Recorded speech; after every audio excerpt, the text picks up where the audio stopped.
사실 그리스도인이 되기 전에는 섭섭한 게 참 많았죠. 너무 많아서 섭섭하게 하는 사람들 누구나 다 저는 일종의 블랙리스트가 있다고 믿습니다. 나를 섭섭하게 한 사람 1번부터 10번까지 써놓고 어떻게 좀 이렇게 단단히 좀 혼을 낼까, 본때를 보여줄까, 좀 애를 먹일까, 별의별 생각들을 다 하고 살아가는데, 사실 그리스도인이 된다는 것은 그 블랙리스트가 저는 사라진 것이라고 생각을 합니다. 우리가 그분의 피가 우리를 정결케 했다고 믿을 때 우리가 그분의 피가 뭐를 정결케 한 걸까요? 우리가 그분의 피를 우리가 이렇게 바를 때 머리 끝에서부터 발끝까지 그리스도의 보혈로 우리가 정결해진다는 때 우리가 뭐가 그렇게 될 것 같습니까? 저는 그 중에 가장 큰 특징 중에 하나가 그런 마음에 쌓여 있는 섭섭함이 녹아내리는 거라고 생각을 해요. 우리 한국인들에게 독특한 정서가 왜 한이라는 얘기를 하지 않습니까? 참 한많은 백성들이고 한많은 시집살이고 한많은 직장생활이고 이런 얘기들 하는데 그 한이라는 게 뭐겠어요? 내가 거절당한 경험, 내가 충분히 받아들여지지 못한 그런 그 느낌, 그런 인정받지 못한 서운함, 이런 것들이 켜켜이 쌓여서 우리가 이제 그게 하나의 정서적으로 깊은 상처가 되고 마는데, 어떻게 보면 그 중에 이제 대표적인 이게 마음이 우리의 섭섭함이라는 것이죠. 그래서 그리스도인이 되어 보니까 이 섭섭함이라는 거는 이게 하나님이 주시는 우리의 생각이 아니라, 느낌이 아니라, 이거야말로 사탄이 주는 전공감옥이구나. 우리를 조금이라도 건드릴 때 이렇게 섭섭하게 만들면 한순간에 넘어지는 게 우리의 옛사람이구나. 그래서 그들이 어떻게 보면은 그리스도인들을 공략하는 전략적인 자기들 나름대로 자기들의 지혜를 짜낸다면은 무슨 별거 있겠나. 정말 섭섭함이라는 생각에 한 가라지 하나 뿌리면은 예수님도 팔아버리는 게 가능한데 그 마음을 얼마나 잘 활용을 하겠어요. 저는 가룟 유다가 섭섭함이라는 것 때문에 예수님을 팔았다고 생각을 해요. 왜냐하면 그분 자기 자신이 충분히 예수님한테 대접을 못 받았거나, 왜냐하면은 재정이란 것도 담당하고 나름대로 신임 받는다고 생각했을 텐데 무슨 조금 예수님이 좀 은밀한 일을 하면 꼭 베드로, 야고보, 요한만 데리고 가고 가룟 유다는 빠졌거든요. 근데 누구 보십시오. 12명 중에서 누가 제일 머리가 똑똑합니까? 가장 머리가 똑똑한 사람이 가룟 유다란 말이에요. 근데 똑똑하다는 것, 머리가 좋다는 것은 그만큼 생각이 많다는 뜻 아닙니까? 그래서 생각이 많은데 그 생각에 가라주를 뿌리기 쉬운 사람이 생각이 많은 사람이에요. 그래서 예수님을 팔 생각을 넣었더라고 성경 기록하지 않습니까? 그 생각은 왜 덥석 붙들었겠어요? 나한테 서운함이 있는 사람들은 마치 그 서운함이란 끈끈이 와도 마찬가지라서 그런 생각이 하나 딱 오면 딱 달라붙어서 안 떨어지는 겁니다. 그 섭섭한 생각이 점점점 마치 눈덩이처럼 이렇게 불어나서 거기에 이제 꼼짝 못하게 묶여 들어가는 거죠. 그래서 은 30이라는 말도 안 되는 노예 한 사람의 값에 예수님을 파는 결정이 내려진단 말이에요. 그 섭섭한 게 있으니까 그는 예를 들어서 마리아가 향유옥합을 깨뜨렸는데 자기 거 깨뜨렸습니까? 빌려서 깨뜨렸습니까? 왜 마리아가 자기 거 깨뜨렸는데 그걸 가지고 화를 내고 그래요? 그것도 자기 몫으로 돌아올 어떤 돈이 마치 이렇게 빠져나가는 듯한 그런 섭섭함을 느꼈고 부족함을 느꼈고 나름대로 그런 결핍감을 느꼈기 때문에 그런 결정을 하는 거거든요.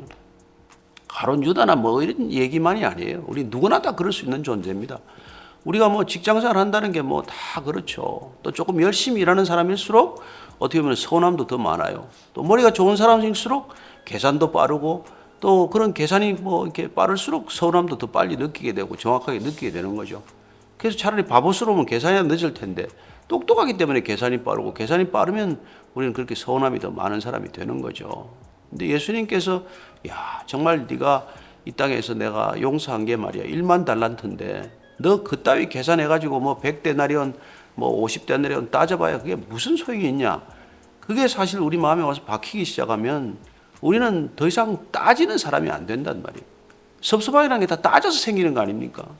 근데 그 따지는 습관, 따지는 버릇에서 벗어나는 거란 말이에요. 그래서 우리가 성령 충만한 것은 우리가 더 이상 효율적으로 살지 않는다는 뜻이란 말이죠. 우리가 더 이상 효용성을 삶의 기준 잣대로 삼지 않는단 말이에요. 저 사람은 나한테 얼마나 효용성이 있나, 내 삶은 얼마나 효율적인가? 나는 시간을 얼마나 이렇게 효율적으로 쓰고 있나? 그런 잣대로 살지 않게 된단 말이에요. 그게 차고 넘치도록 받은 사람의 그런 자연스러운 태도 아니겠어요? 그래서 그 사람은 점점 주님의 은혜를 받는, 어떻게 보면은 점점 더 많은 은혜를 받게 되어서 영적으로는 점점 더 부유한 사람이 되어서 점점 더 나누는 것에 기쁨을 느끼고 전하는 것에 기쁨을 느끼지 받는 것에 관심이 없단 말이죠. 그래서 우리가 기브앤테이크라는 이런 계산 방식에서 벗어나기만 해도 서운함에서 자연히 벗어나는 것이죠. 그래서 우리가 얼마나 많은 것을 받았나, 얼마나 많은 은혜를 값없이 받았나, 그분에게 받은 이 한없는 사랑은 어떤 사랑인가, 이런 것들을 알면 알수록, 아니 그런 사랑과 믿음의 근원이 되는 그분이 어떤 분인지를 알면 알수록 우리가 서운함에서 풀려나는 것이죠. 그리고 우리가 누리는 이 구원의 기쁨이라는 게 얼마나 큰 가치가 있는지를 알면 정말 세상에 있는 보이는 것들의 가치는 정말 바울의 표현대로 배설물처럼 그렇게 쓰레기 같은 게 되고 마는 것이죠. 그래서 그런 것들 가지고 따지지 않는단 말이에요. 여러분, 우주 비행사가 우주만 한번 나갔다 와도 지구에서 인간이 싸우는 걸 이해를 못한다고 그래요. 작은 거 가지고 싸우고 다투는 걸 이해를 못합니다.